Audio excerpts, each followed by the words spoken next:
Rookie, and you guys have done a test run on stream, right?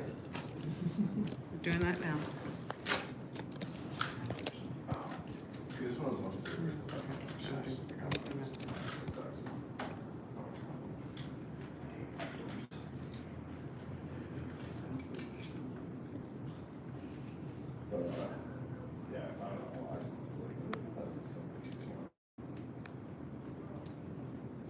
Oh, is this your personal?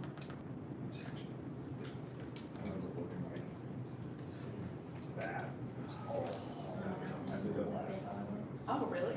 I didn't know that. I know we will. It's not good for us. It's delicious. I keep it. I keep it where I keep adding more chicken. Justify that. The more you know.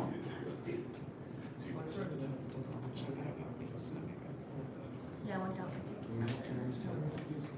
I would assume, I thought that he would be, but I don't know, maybe he was finishing up his conversation with Eric and then running over. He was probably not the main. Because like flour and like the milk or heavy cream.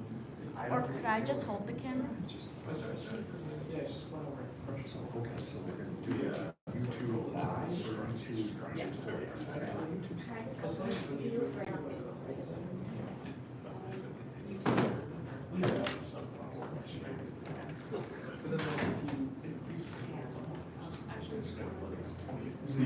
No, yeah, I was gonna be at the edge of the camera. No, yeah, that's fine.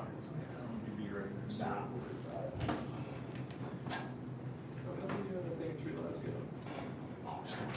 No, the event's coming out. So like I heard so they're doing another, this stream to raise money. They're actually huge remember too. Cause I'm gonna be there for like fun. So like, they're doing the event with 3 lives in January 1st and 4th. And then it's like, I think they still Just texted Jared. they raised $4 grand. Their estimates were $2 million. Like they raised $4 million. There you go. Yeah, I could do it. It's not, it might be the 4th, sorry. The dates might be wrong. I don't have it, so every guy's a big dude though. But,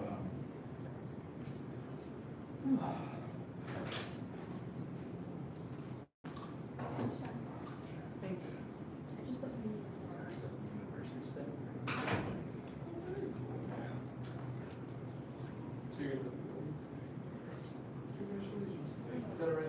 yeah, well, as you said it's expensive. It's there, I'm like, Right on YouTube still. I'm re-upping, I just switched to the sort of so I'm not going to get money. And then I'm trying to get money out of it. So like, if it was easy, it makes sense to insurance. But if I do the accelerated cash flow program, it's 60 months. So it's like, the actual coverage is that good, but it's like, do the association, it's like, you need cash for 10 years. But if I can get That sounds like they have good run, like best face viewers. yeah, well, that's like, it's not, I'm trying to figure it out. Yeah, I'm saying, I'm just trying to do that. Since it's going back to the Right. It's already old court. Yes. Now it's just like. Yeah. Yeah, the VA, I wanted to do it for just a How do I do the audio? Yeah, that was good. Oh, you like the 38, 40?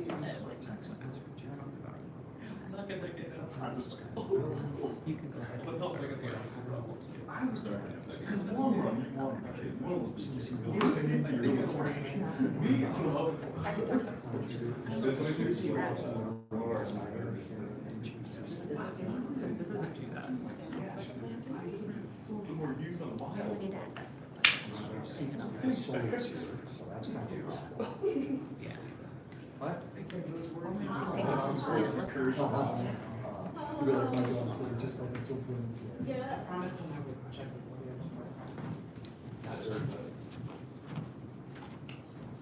And there's space. And there's water is there? Yep. Did he say he wanted to cover? Oh, yeah, I think. He did.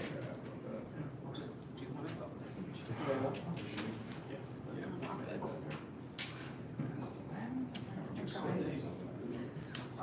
Because he's just the worst box on the planet. We are.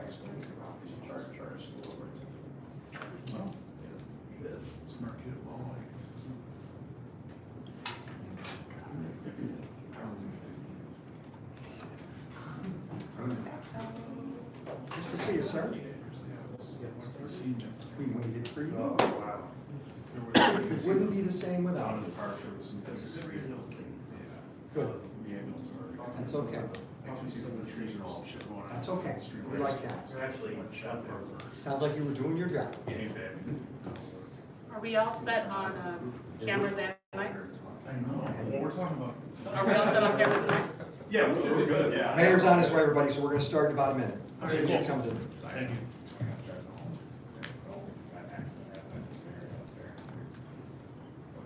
Get this audio on.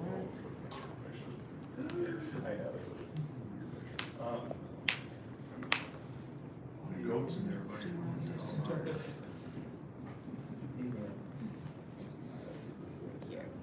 So, let's get the check.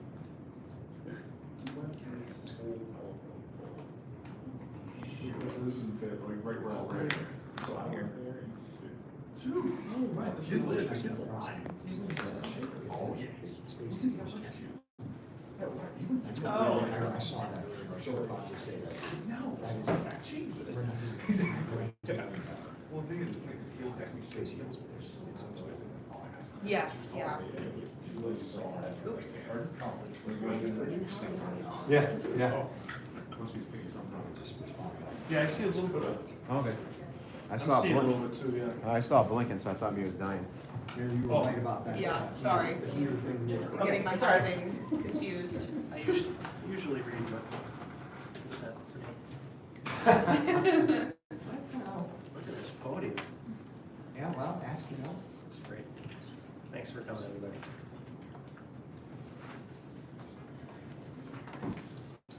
All right, meeting ready? Yes, sir. Okay, good afternoon. Thank you all for joining us for our regular community briefing. As usual, I have Deputy Mayor Sharon Owens with me, as well as Police Chief Joe Cecil. We'll be hearing from both of them shortly. Just a quick overview of the agenda. We're going to talk about winter health, ComStat report update. You'll hear from Chief, as well as some other public safety updates. I'm going to talk about trash, as I have been often lately. Deer management. We'll give our regular updates on Syracuse Build and Syracuse Surge programs, as well as our own work for Syracuse City Government updates. Talk about the digital divide. One last reminder on senior tax exemptions, and update on State of the City 2024, which will be here before we know it. And then, as usual, I'll open it up to questions afterward. So let's talk about winter health. 'Tis the season. There's a lot going around. I think we all know that just based on our own family and friends. We do have the trifecta in place here with RSV, influenza, and COVID-19. Cases are on the rise for all of them, and they can have serious consequences, especially for those that are most vulnerable, our elderly and our young people. So just a reminder, there's still time to get immunized. For those that are eligible, you can get all 3 vaccines at once.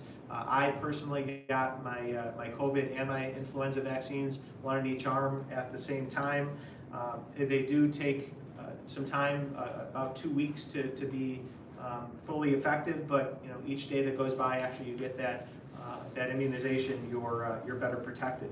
So again, just a reminder for everyone, all 3 vaccines available. Again, for RSV, vaccines are appropriate for those over 60 years old with medical problems, as well as pregnant women between 32 and 36 weeks to protect themselves and babies from getting RSV. So again, make sure you do your research, figure out where the vaccines are available, and go protect yourself and your family. Cases are on the rise. We check regularly with our county health commissioner, Dr. Anderson, and she shared that advice, and we're sharing it with you. So thank you all for that. One last point that I want to make, it's kind of on a personal level. I think the whole pandemic kind of screwed with some of our senses as it relates to getting sick. I can't tell you how many times I've had somebody who I've talked to, family member, friend, coworker, who is clearly sick, and when I ask them about it, they say, well, I tested negative for COVID, so I'm here. That's one way of getting sick. It's not the only way. And so if you're sick, you're sick. And if you're sick, you should stay home. You might have COVID, you might have the flu, you might have a cold. Either way, chances are you're going to be contagious, and so you're putting others at risk. So if at all possible, stay home, get better. You can test for COVID, but again, even if it's negative, you still are likely sick. And so just again, we've packed a lot up into our brains about all of this stuff. We all think we're health experts now, but common sense is worth something. And again, I think if you're not feeling well, you've got something, and you can likely pass it along to others. So that is a public health message from not a public health expert, just someone who has to remind myself and wants to remind you all. But again, thank you to the public health expert, Dr. Anderson, for passing along that information. Speaking of subject matter expertise, we're here to talk about public safety as well, and so we're going to bring up our subject matter expert, Chief Joe Cecil, who's going to go over CompStat and then share some other updates. Chief, come on up. Thanks, Mayor. Good afternoon, everybody. Going to go over a CompStat, as we always do. As you can see from the numbers up on the board, we're down 6.7% from last year in violent crime, but we're up 1.6 over the last 5-year average in violent crime. We continue to match our illegal gun recoveries off the street with our current numbers from last year. We're at 255 illegal handguns taken off the street, and our weapons arrests are up 6% over last year at 345 gun arrests. The reason I mention that is these aren't guns being found in vacant lots or abandoned houses. These are guns on people, on persons who are intent on using these illegal guns against others. So the gun recoveries are up and the arrests are up too.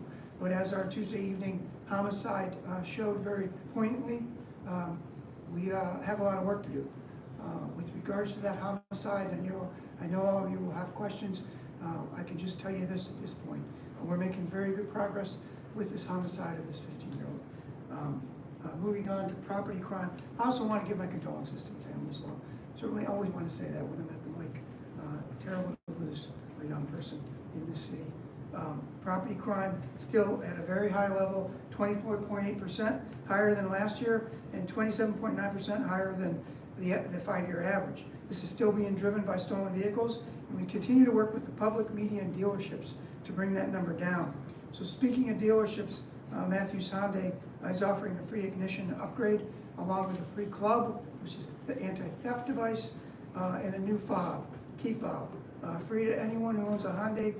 This week, the number I heard just before I came over here is over over 180 cars have come through there this week so far to get these free upgrades. All of this type of thing reduces the number of vehicles being stolen because they're more difficult to steal. And I think that's pretty much all I have.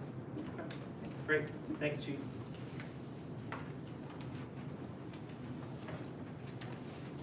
Just a couple points to make on that. Again, we are encouraged by some of the decreases that we've seen in violent crime, but we still have a lot of work to do, as evidenced by the most recent homicide. We lost another young person in this community. It's unacceptable, and we're going to continue to work very hard to change it. I was with a number of our gun violence community partners this morning who are in the middle of a retreat, an all-day retreat today, as we launch our Safer Streets program. So we are looking forward to having more people, more resources out on the street, supporting those highest risk individuals in our community. Again, if you're a high-risk individual and you're committing crimes, you're going to have to deal with the chief and SPD, and we're going to hold you accountable. But if you're at high risk and you want to choose a different path, we're providing resources to do that. But to Chief's point, just want to send our love and our support and our condolences to the family of that 15-year-old boy that was lost to gun violence, census gun violence, just the other day. And again, just a stark reminder of the work that we still have to do, despite some of the progress that we've seen in violent crime. And property crime, again, stolen vehicles has been a serious issue. We are grateful for the folks over at Matthews Hyundai for leading by example and helping their customers to protect themselves. Again, on the topic of accountability, first and foremost, we need to hold those responsible for stealing cars accountable. We're doing that every day. again, shout out to Chief and SPD. We need to hold the manufacturers accountable because they cut corners, they didn't spend the money they should have, and we're dealing with the consequences. So they empowered those individuals. But again, to the dealer's credit, and specific shout out to Matthews Hyundai, they're stepping up, and we appreciate it, and we're hopeful we will start to see those numbers turn around going into the new year. All right, next up I want to talk trash. Been a lot of discussion about our trash cart rollout, which is citywide now. And as you can see by the numbers here shortly, the numbers are very positive. You know, as with most changes, when you have change, which is difficult for everyone, those that are not handling the change well tend to be the ones that we hear about and that we hear from. But as a reminder, 99% of the people in the city of Syracuse are in full compliance with our new trash cart system. So I want to give credit to those 99% for understanding and following the rules. Of that additional 1%, again, we understand sometimes people make mistakes. It's worth noting that that 1% of people that are non-compliant that receive a citation, of that, about 60% actually comply, which means you get a citation. That doesn't mean you automatically have to pay the fee. You have to resolve the issue. So you pull your illegal set out off the curb, get it prepared for the next week. No citation, no harm, no foul. We do have about 40% of those individuals that are receiving the citation. The idea with that citation is to incentivize good behavior. So again, overall, big success. Want to thank the people of the city of Syracuse that have worked with us throughout that change. I want to thank our employees, specifically our sanitation workers who have been on the front lines literally. They've had to change their work habits as well, and that is hard, but they've worked hard at it. Again, the vast majority of our employees are doing it the right way, and we appreciate that. Those that aren't, we're still working on. But what's important about our employees is the drastic reduction in work-related injuries that has come from this change. That was priority number one as to why we were doing that. It was to protect the health and safety of our workers, and that's working. Secondarily, but also very importantly, our city is noticeably cleaner. I get regular comments from folks in the community that our streets are cleaner. We still have litter pickers out from DPW every day, so we still have a lot of work to do. I feel like I'm noticing more now. It's on the recycling front because we don't have the recycling carts yet, so you're still seeing some bottles and cardboard getting blown around on windy nights, but it is noticeably cleaner. Once we implement recycling carts in 2024, you're going to see an even bigger improvement there. So again, overall, a big success. One specific change that we made in response to some of the feedback that we were hearing from folks was related to our bulk set out guidelines. So historically, and this is not new, if constituents have wanted to do a bulk set out, which is more than what is allowed as part of a regular trash set out, they've been allotted 4 bulk set outs a year. I think because previously we weren't as stringent about ensuring folks followed the rules, there wasn't as much awareness about the bulk set out rules, so we really want to reinforce them. So every property owner, every unit that we pick up is eligible for 4 bulk set outs. Let me be clear. Every property where we currently pick up trash is eligible for 4 bulk set outs a year. A bulk set out has a 2 cubic yard size limit, which is equivalent to a washer and dryer next to each other, generally speaking. And that's for things that don't fit in the can. So things like carpets, furniture, mattresses, tires, with one exception. Tires, there's a limit of 4 tires per year. So as long as you do it properly, you can set out up to 4 tires per year as part of your bulk set out. Now, in order to be a proper bulk set out, we need advance notice. Again, this is not new, but we're being consistent on our enforcement. You have to give us 2 days notice. So you can call ahead, call City Line, give us that 2 days notice. We will set it out properly within the appropriate size limit, and we will pick it up. One specific adjustment that we made, so everything I just told you has been on the books for a very long time. We're reminding folks, and again, we are going to be consistent in our enforcement of it. If you don't follow the rules, you will be eligible for a citation. The one tweak we made to that, in specific response to concerns that we heard from folks, is we are now allowing bagged trash to be part of that bulk set out that doesn't fit in the can. So think about as we're coming into the holiday season here, you may have more trash than you might normally have. Plan ahead. You can do call ahead a bulk set out, and as long as the trash is bagged and within that overall size limit, you can place it, as you see in the image here, next to the can. So again, want to make sure everyone's aware of that option. We think that between the large size of the carts, the ability to do bulk set outs, people should have more than enough opportunities to get rid of all their trash. If you have questions or concerns, you can still reach out to us. We know that some folks that have mobility issues or maybe unique circumstances around their properties, we are engaging with those folks. We do have a process for allowing for exceptions.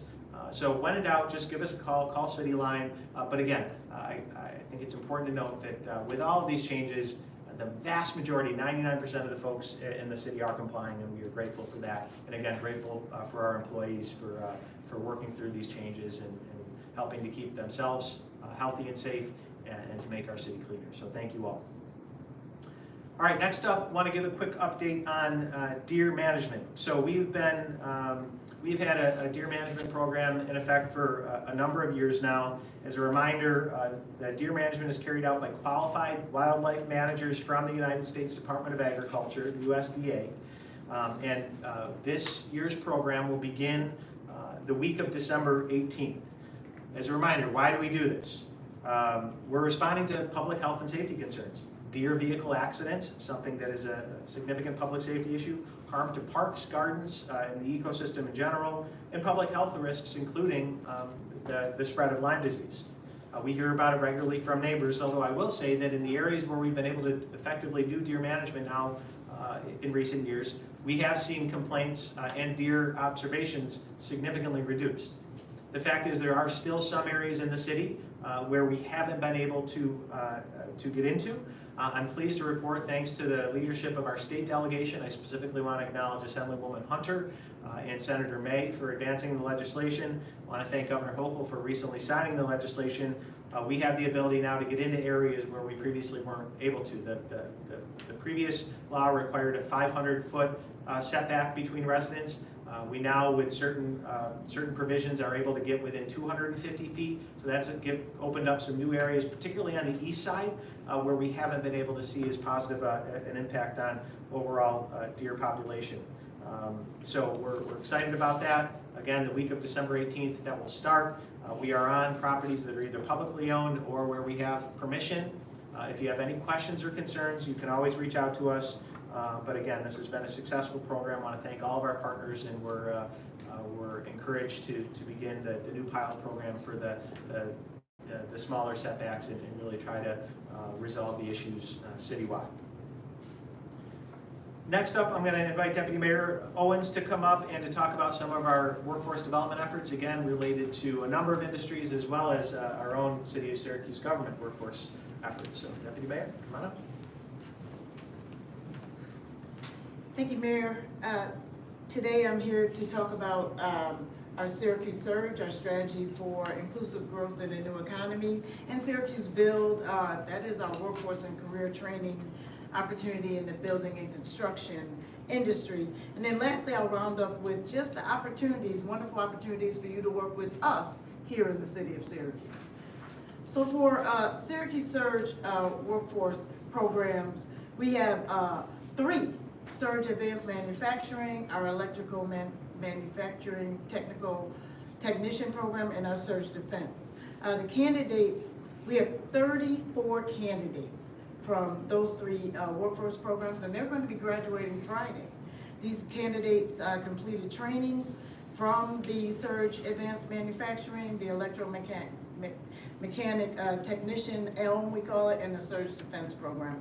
And so we want to thank our partners. We can't do this workforce initiatives and preparing our citizens for the new industries without partners. Center State CEO, OCC, OCM BOCES, and SUNY EOC. All of those partners are critical to us to be able to continue on this track to prepare our workforce. The newest program, the Surge Defense program, is a specific one with Lockheed Martin, and that's huge collaboration creating exciting opportunities for our graduates. They are literally and actually going to get interview opportunities with Lockheed, United Radio, and Biogenics. And new programs will be initiated in 2024. I'd also like to thank our partnership with the Syracuse Community Center Collaborative. This one is dear to my heart. As I left Southwest Community Center to come work for the city, we had worked on a collaboration with all of the community centers, specifically Northeast, Southwest, and Westcott. And they have been doing amazing workforce initiative work to provide the wraparound services needed for individuals, whether that is childcare, whether that is transportation, whether that is legal support, resume development, and to help people move through the process to get jobs and get them quickly, and to support them once they're at the job, at the workforce. Next is Syracuse Build. I am probably in a Syracuse Build meeting twice a week. This initiative has been absolutely amazing, and Pathways to Apprenticeship is the flagship program of Syracuse Build. We are really happy to be expanding the cohort size of the training because we have to meet the demand. Syracuse Build, some of the numbers for you are, we've had 5 successful cohorts since 2021.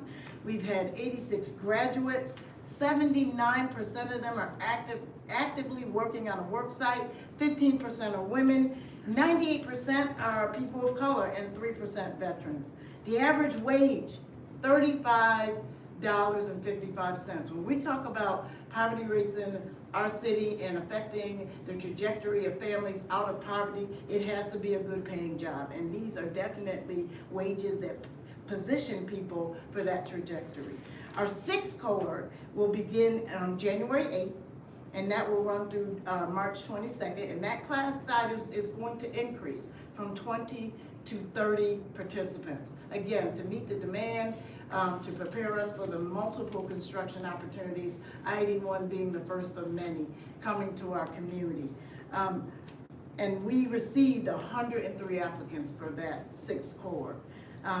We also have a new training location at CNY Works, and we thank them for their partnership and their leadership in Syracuse Build. And I cannot end talking about Syracuse Build without thanking the hard work and commitment and dedication of Chris Montgomery, who is the director of that program. This program works, and it's been successful because it has had unprecedented collaboration with our union. And so I just want to make mention of these partners so you know who they are. Carpenters 277, Iron Workers 60, Operators 158, IBEW 43, Plumber and Fitter 81, Painters DC 4, BAC 2, Roofers 195, Sprinklers 699, Sheet Metal Workers 58, Insulators 30. It is important for me to say each and every one of them, they are engaged in the program, they are the instructors in the program, and the program works because of their engagement and commitment to it. Last but certainly not least, Syracuse is a place to work. It is a great environment. It provides excellent benefits, and we have major career opportunities with the city of Syracuse. I can't say that without first of all saying our police department, our fire department, and other areas that we have in other departments around our city. We have launched at Workforce Syracuse and LinkedIn, Instagram, Facebook, Twitter. Please, if you're interested in a career that will help you help the city of Syracuse be the best place to work, live, and play, become a part of the team of City of Syracuse. We launched a new social media campaign, and we have several job openings now. Again, police force, fire department, right, Chief? Yes. That's right.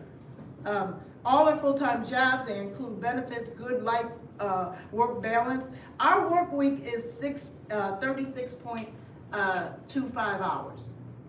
36.25 hours. So we have a really good work week balance. Competitive package, we've done a lot of work in making our jobs salaries competitive.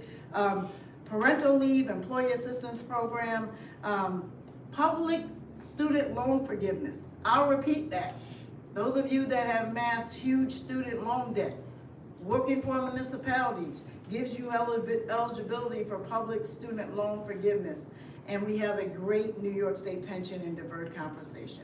Again, we've talked about Syracuse Build, we've talked about Syracuse Surge, career opportunities, another career opportunities rest right here at the city of Syracuse. Thank you. Thanks, Deputy Mayor.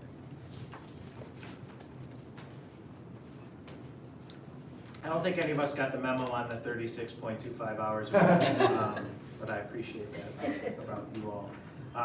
Just to reiterate a couple points that the Deputy Mayor made.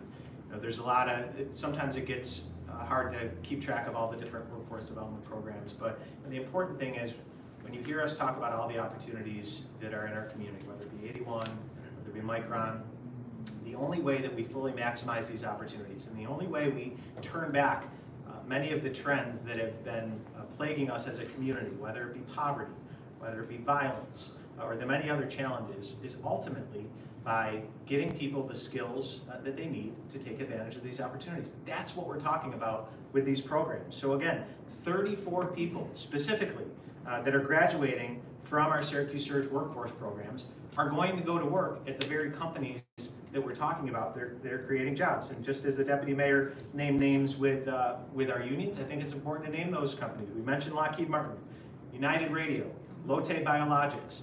They understand that this is a mutually beneficial program. We are helping our constituents get the skills they need to be competitive in the new economy and to go to work. And we're getting these employees that are willing and able to work. It really is effective, and it's something that we continue to build and scale up and accelerate to meet this moment, as evidenced by what the Deputy Mayor talked about with Syracuse Build. We have 86 graduates, the vast majority of whom, again, are in apprenticeships right now, are on track for careers where they're getting paid a living wage. And in order to meet that moment, we're scaling up the program. So our cohort numbers they've been averaging between 15 and 20. We're gonna get those up to 30. And as the Deputy Mayor pointed out, this demand is still there. This narrative that some people have that people aren't willing to work, we have proved that narrative to be wrong in every single cohort along the way, and we will continue to do that. So really appreciate that. And again, finally, we are like any other employer. We are anxious to get employees here in the city of Syracuse. We're a little biased, but we think we're a pretty great place to work, and we would love to have folks join us. So just a few more updates and then we'll open it up for questions. Just want to acknowledge the significant efforts that we made on closing the digital divide. So again, when we talk about some of those barriers that are holding people back from opportunity, we know that access to the internet, access to the skills, the digital literacy skills needed in today's economy, those barriers are significant. And so we've been working very hard intentionally to break those down. And we're seeing some fruits of our labor. And not just because we're saying so, but important observers who are subject matter experts in these areas are recognizing those efforts. One in particular that we just wanted to call out, the National Digital Inclusion Alliance named Syracuse a 2023 Digital Inclusion Trailblazer. We're very proud of that. And again, it's the direct result of a number of very specific projects that we've undertaken, from creating more access to affordable high-speed internet through our SurgeLink program, creating more access to devices and digital skills training. All of those things, again, are working. Our challenge is to scale them and accelerate them, but it is nice to see that acknowledgement nationwide by those that pay very close attention to what communities are doing to break down these barriers. I want to give a specific shout out to two colleagues, Jen Tift, who is our Director of Strategic Initiatives, and Vinny Scipione, who is our Smart City Manager. They are well known locally, but also nationally as subject matter experts in their own right, and they are really starting to hit their stride, and we're really just getting started. So more to come on that, but again, we know it's a critical barrier to ensuring opportunity for all, and we are taking it head on. Next, I want to talk about senior tax exemptions. I last spoke about it in our October briefing. We are coming quickly upon the deadline, and so I wanted to give one more reminder that applications are due no later than December 31st, so the end of this month, for the expanded senior tax exemption. So as a reminder, the Common Council approved legislation once it was authorized by the state that expands eligibility for senior tax exemptions. Eligibility requirements. Number one, people 64 years of age or older. And number two, making up to $58,399.99 per year. So that's up from $37,399.99. So a significant jump, more than $20,000 jump in income eligibility. And so there's a lot more folks eligible now. We want those folks to take advantage of this program. If you have any questions about the program or you just want to apply, you need to reach out to our assessment office. Best thing to do if you're able is to come right down to City Hall. Right on the first floor, it's accessible, Suite 130 is our assessment office. You can come in, you can get help from our staff. We're ready and willing to help. And you can also go on our website, syr.gov/departments/assessment, or just go in the search bar and write in assessment, and you will get all the information you need. So seniors that are eligible, please make sure by December 31st, you fill out that application for the senior tax exemption. Finally, 2024 is almost upon us. As we do every year at the beginning of the year, I will present my State of the City address. That's a requirement of the charter that I present that address to the Common Council. We also take the opportunity to present it to the public. I want to make sure that everyone is aware of the date and the time and the location. So the 2024 State of the City address will be on Thursday, January 18th at 5:30 p.m. And we're going to be doing it at the recently opened City Center on Salina Street. So it's significant for a couple of reasons that I want to touch on. One, my second State of the City back in 2019 was at the Red House when they had recently moved. They were the first component of the City Center project. They have been holding it down as the rest of that project has come to fruition, but I gave that State of the City address in 2019. And importantly, that's when we launched our Syracuse Surge initiative. So all the things that you're hearing about us talk today are a result of the work that we've been doing since 2019 on the Syracuse Surge. And a lot has changed since then. And so we thought it was a great opportunity with the opening of the entire facility to kind of go back where a lot of what we're working on first began. And to talk about why investments like City Center are so important for the long-term overall success of not just our city, but of our region. In order to have a strong region, you need a strong city center.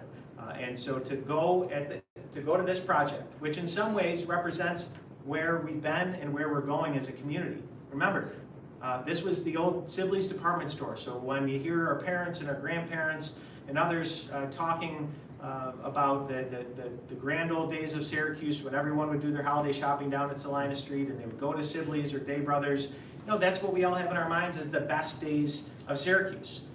I still firmly believe that our best days are ahead of us, and I think this project is symbolic of that very point.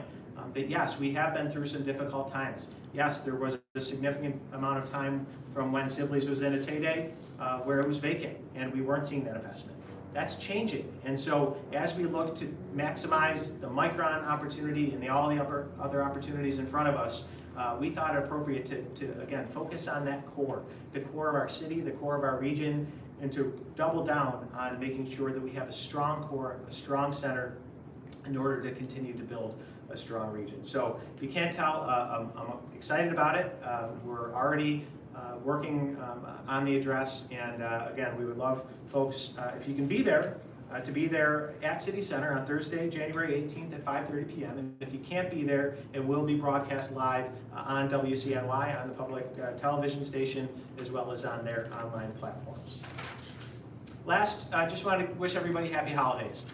You have a picture of Clinton Square here. I've had a couple of big moments in Clinton Square over the past few weeks. Of course, we had the tree lighting the Friday after Thanksgiving, lighting up the Christmas tree, and more recently, I was with Rabbi Rappaport lighting the menorah, which stands proudly in Clinton Square. And yeah, the holiday season is upon us. Want to wish everyone very happy holidays. And with that, happy to answer questions. Chief and Deputy Mayor are also available for questions. When it comes to the 15-year-old shooting victim, do you know the proper pronunciation of her name? Yeah, think it's Quran works. Okay. And I guess you have questions for you while you're at the podium. I know that you said that you're making good progress. Any information at the moment as to why they were in that location, the circumstances of the shooting? So yeah, if I was to reveal any of those circumstances, I would certainly do it. It would jeopardize this investigation right now. Just want to mention, again, you won't see me say this unless it's true, unless we are making good progress, but we are making very good progress with this particular homicide. Just any more details would jeopardize the case. I appreciate this falls under that umbrella, but is there any connection to the shooting that happened early Tuesday morning with, I believe, the 22-year-old victim? Is there any, because that was around the corner? There's no connection that I'm aware of. Okay. Other questions? Have you been in contact with either of you with the victim's family or perhaps educators over at ONTEC? So I can say I do know some of the victim's family. I have been in touch with one family member specifically. Again, my heart just breaks for the family. Nothing compares to losing a child, and they are heartbroken, as you can imagine. And you know, at this point, all we can do is to try to hold those responsible accountable. And as I said before, SPD is the best in the business at it. And if I was a betting man, I would bet on SPD every time. And I'm pleased to hear the progress they're making in the investigation. Violent crime overall is down, but homicides are up. Is there any context you'd like to be able to provide to that? I'll take a crack at it, Chief, but feel free to weigh in. You know, it's one of those things where, you know, last year homicides were down significantly, and you know, but other types of crime were up. And so I think there is you know, with homicides, there's variability in the outcomes. I think it's important to look at some of the underlying numbers in terms of shootings with injuries, and all those numbers are down. And actually, I believe, as of my last check, Chief, shooting deaths are actually down. So we have some homicides that did not involve guns. So you can never get a clear picture looking just at one single number. That's why we try to take a holistic look both at year over year and the 5-year averages. Again, positive year over year is violent crime is down, even though homicides are up. And again, property crime driven largely by stolen vehicles and larcenies is up. So a lot of variables, and even when the numbers are looking good, it is no solace to us. We are still very motivated to drive all those numbers down, because ultimately those numbers are people. Those are people's lives that are being impacted. You know, I went on the scene at this most recent homicide, and I shared this story this morning with some of our gun violence partners, and I went down as I do from time to time. It wasn't too far from where I live, and got a briefing from SPD. And on the way back to my car, I came upon 2 young girls and a mom on the porch nearby, just observing. And I'm a sucker for little girls because I have 2 of them at home, and my heart broke looking at them. And so I went and I had a conversation, and they were, I think, one girl was 9, one was 10, and the good news is they were smiling. They were, you know, we had a nice conversation. We talked about where they went to school, and they seemed okay. But we all know they're not okay. How can you be okay when you're a child looking at a homicide scene outside of your front door? And it's very likely that those young girls saw that boy in the neighborhood. And so, you know, as I stress to our community partners, this isn't normal. And unfortunately, it has become normal in certain parts of the community, but we can't normalize it. We can't accept it as being normal. And so the family of that 15-year-old boy is grieving, and their lives are never going to be the same.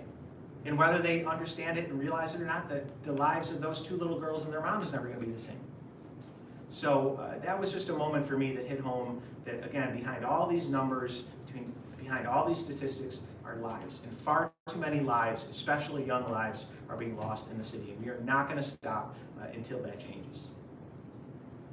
Did you get any particular input from the partners that you spoke to this morning as far as their relationship to gun violence?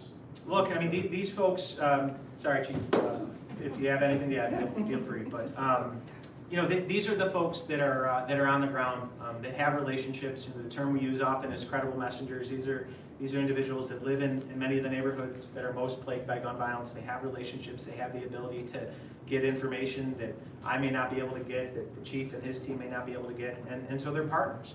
Again, SPD is incredibly effective at catching people that break the law and holding them accountable. The goal of engaging with those partners is to get out ahead of it, to identify those individuals who we know are high risk, and they may have been involved, but to get them on a different path. And as I said to them this morning, look, if there was an easy solution, we would be doing it. The reality is, the challenges that we face here in Syracuse are being faced in every city across the country. But as I always say, while we're not unique in the challenges that we face, we want to be unique in the way in which we face them. And I do think that what we're doing with our Safer Streets initiative, the way that we are engaging with both our community partners, but also with those highest at risk, we do have a chance to move the needle and to change the trajectory of some of these people's lives. Again, make no mistake, if they're breaking the law, if they're part of the problem, we're going to treat them like that. We're going to hold them accountable. But if people have made mistakes and acknowledge those mistakes, have been held accountable and are ready to go on that different path, we want to help them on that path. And that's what we're going to try to do with this program. And looking our partners in the eye this morning, I'm hopeful, because despite all the challenges, some of the setbacks that we've had, one thing we all agree on is that the stakes are way too high, and that we can't afford to do nothing or even to continue to just do what we're doing today. We have to do something different. We have to try new things. We have to take risks, understand that we're going to fail at times. Make no mistake, of the high-risk individuals that we're going to be engaging with, and I've said this before, some of them are going to slip up. Some of them are going to go the wrong way. And again, I told you what happens when you go the wrong way. We're going to hold them accountable. But if we can get even some of those folks on that right path and help keep them there, again, that has a direct impact not only on their lives, but on the lives of the people that may otherwise have been at risk because of those individuals, and all the other individuals that again get impacted by the violence that our community faces. The vote for Safe Streets is on Monday at the moment for the Common Council? No, so the Safer Streets, we're full speed ahead. The funding, Deputy Mayor, correct me if I'm wrong, is related specifically to Department of Justice funding. So it's a separate but related program, also focused on gun violence, I think with a focus on geography. Safer Streets, we're focusing on individuals. The DOJ program is focused on geography. Again, there's no one-size-fits-all model. There is overlap in terms of the organizations that we're working with, but this is a different program with different outcomes, but with the same mission. Anything else? Yeah, just switching gears a little bit. What is the tactic now with the Alpine Club, now that the owner has sort of been firm in reopening? Yeah, so we have gone through a long process where there has been due process for the Alpine that ultimately resulted in us ordering the property to close in compliance with our nuisance abatement law. They are in violation of that law, and so we have gone to court. We filed a petition with Supreme Court, and we are asking the court to assist us in enforcing that order and shutting them back down. Look, I come from a background of economic development. We want people to do business in the city of Syracuse, but we want them to do it in a lawful and safe way. And we have a documented record of the Alpine not operating lawfully and not operating safely.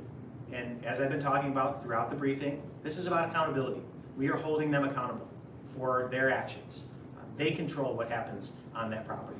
And it's clear that they have not been in control of what's happened. And so, again, we are going to go to court, and we are going to ask the court to help us to make sure they stay compliant with that closure order. In that lane, Chief, what has interactions been like with your officers, if any, with the ownership since they've reopened?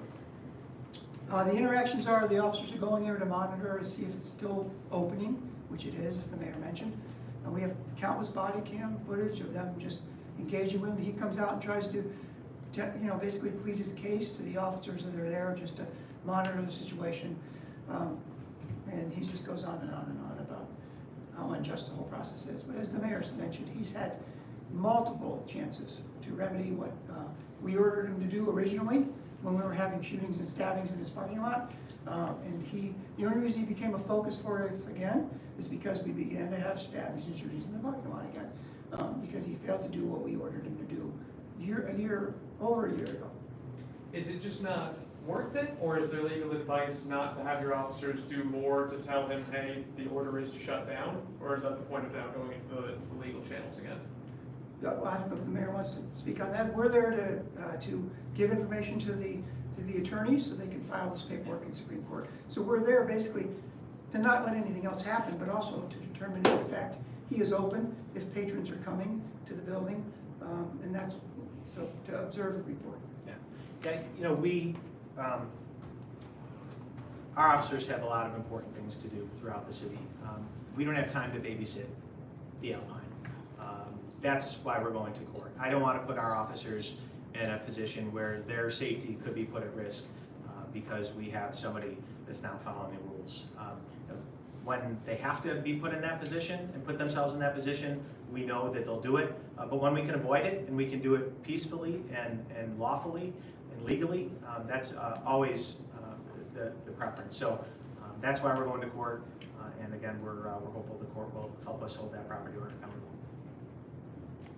And then, sorry, it's me.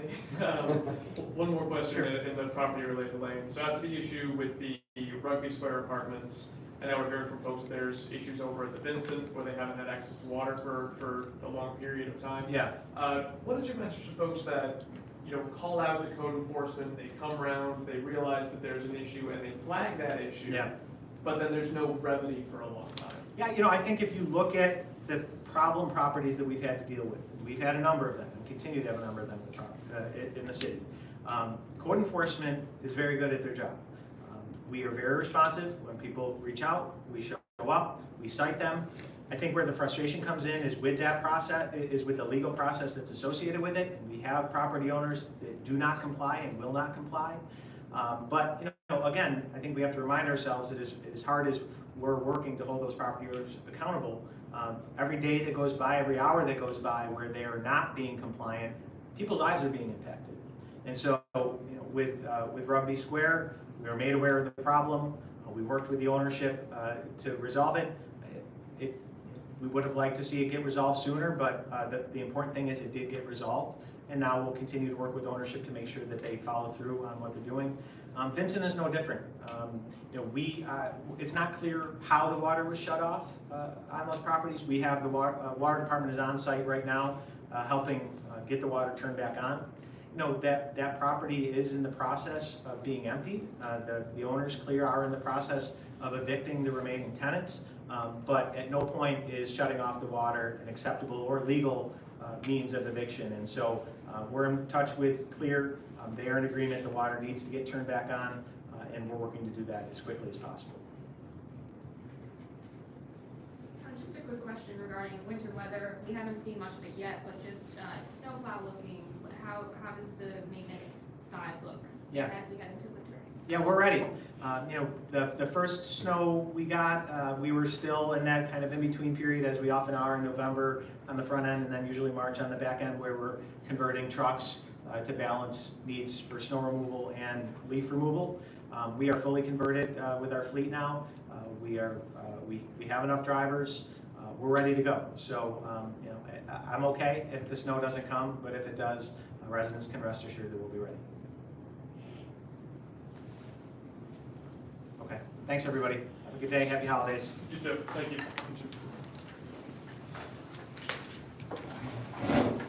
Okay. Okay. Accessible. Thanks, Steve. Thank you, Mayor. We'll see you later on. Chief, thank you for coming over. Sharon, thank you.